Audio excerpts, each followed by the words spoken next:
થી 6 વર્ષની ગણતરીની ખૂબ જ સતત ઘટાડો થઈ રહ્યો છે. ભારતના ઘણા સમાજોમાં દીકરીઓને મળતા લાભો સેવાઓની જાણકારી પહોંચાડવામાં આવતી નથી. એટલે જ બેટી બચાવો બેટી પઢાઓ યોજના શરૂ કરવામાં આવી છે. મિત્રો, સુપરસ્ટાર અમિતાભ બચ્ચન આ દુનિયામાં ખૂબ જ સારા લેખો લખ્યા છે.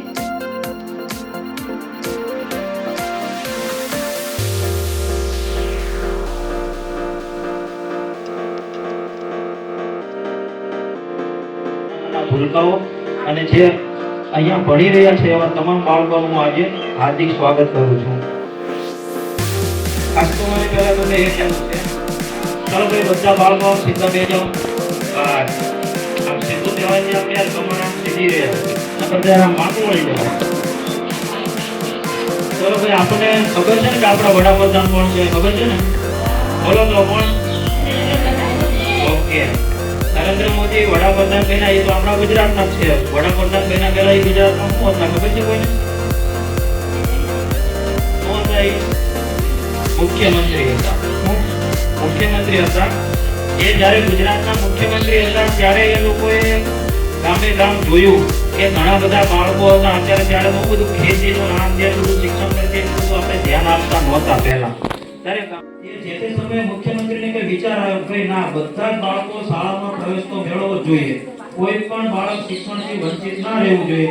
એટલે એમને 2003 ની અંદર આ શાળા પ્રવેશોત્સવ શરૂ કર્યો. અને આ શાળા પ્રવેશોત્સવ આપણે દર વર્ષે ઉજવીએ છીએ. આજે કેટલામો શાળા પ્રવેશોત્સવ છે ખ્યાલ છે કોઈને? આજે 2003 થી લઈને 25 એટલે આજે આપણે 22મો શાળા પ્રવેશોત્સવ ઉજવી રહ્યા છીએ. અને આજે તમે કદાચ જોતા હશો કોઈના ફળિયામાં કોઈ એવું બાળક છે કે જે ભણતું ના હોય છે? કોઈ ધ્યાન નથી ને? એટલે આ સરકારના અથાગ પ્રયત્નના લીધે જ આજે આ શક્ય બન્યું છે. આજે જે નાના નાના બાળકો તમારા ઘરે મહેમાન આવે તો તમે કેટલો આનંદ આવે? તમને આવે કે ના આવે? મહેમાન આવે તો કોઈ માસી આવ્યો હોય, કોઈ મામા આવ્યા હોય તો મજા આવે ને? એટલે શાળા પ્રવેશોત્સવ થકી આજે સાકાર થઈ રહ્યા છે. લાયસન્સ અધિકારી શ્રી બિરેન કુમાર કે વ્યાસ એમનો પર હૃદયપૂર્વક આભાર માનું છું. સીઆરસી અધિકારી કાંસા એમનો પણ આભાર માનું છું. અન્ય લાયસન્સ અધિકારી શ્રી અંકિતભાઈ જોશી સીઆરસી તેમનો પણ હું આભાર